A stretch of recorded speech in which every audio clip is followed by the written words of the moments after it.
Well, a new season of Frontline kicks off tonight on PBS, 9 p.m. Eastern Time, with a 2-hour program on Israeli Prime Minister Benjamin Netanyahu. The documentary takes a look at Netanyahu's rise to power through his rocky relationship with President Obama over the Iran nuclear deal. Here's a preview in a look at when Netanyahu was preparing to address Congress on that Iran issue. The Prime Minister has a messianic notion of himself as a person called to save the Jewish people. He was about to deliver a speech to the American Congress. He never made such an important speech, but he felt he had a historic role to play, and he cannot make a mistake. He wants to be the Winston Churchill who stops the new evil power, Iran. Let's talk to the filmmaker, Michael Kirk. We remember that Iran speech well, particularly here, Michael, because it came during the hours that our program is normally on the air. We paid it close attention. The press release for your documentary describes Benjamin Netanyahu as a polarizing prime minister. Barack Obama is also a polarizing president. What can you tell us? What did you learn about the relationship between these two men?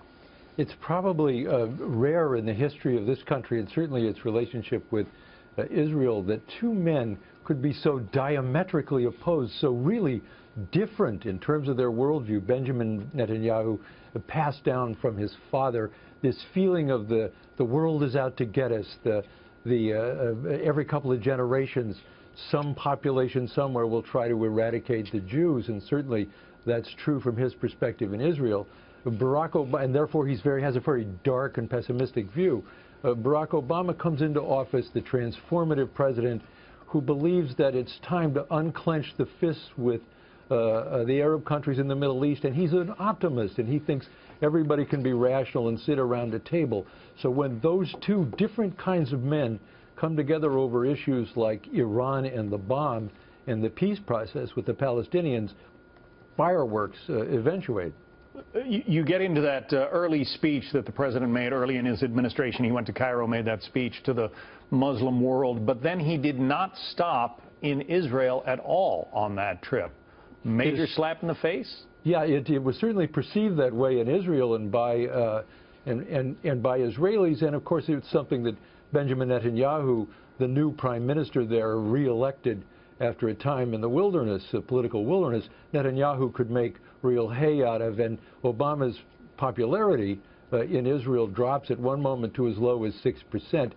Even people in the Obama administration, who we talked to in the film tonight, say and acknowledge that it was a real, almost a rookie mistake to, you go to Turkey, you go to Saudi Arabia, and you go to Cairo, but you do not stop in Tel Aviv to see your closest ally in the region.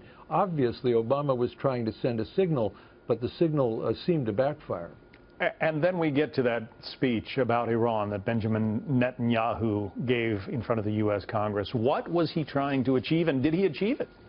Well, I think the thing to remember is he was running for re-election in Israel at the time as well, and the idea that their prime minister could come to the United States and command Congress, evoke 26 standing ovations from the largely Republican audience there in the Congress, and that he could face off against the President of the United States. When you watch the film tonight, you'll understand that this is very much his approach to dealing with what he considers to be an existential crisis facing Israel and the Israelis, largely very much a right-wing audience, very interested in making sure and being happy that their prime minister would do that one-on-one against the President of the United States. I would like to ask you more questions, but I guess we're just going to have to watch the documentary about 7 hours from now. Frontline, PBS. Michael Kirk, the filmmaker. Thank you, Michael. You're more than welcome.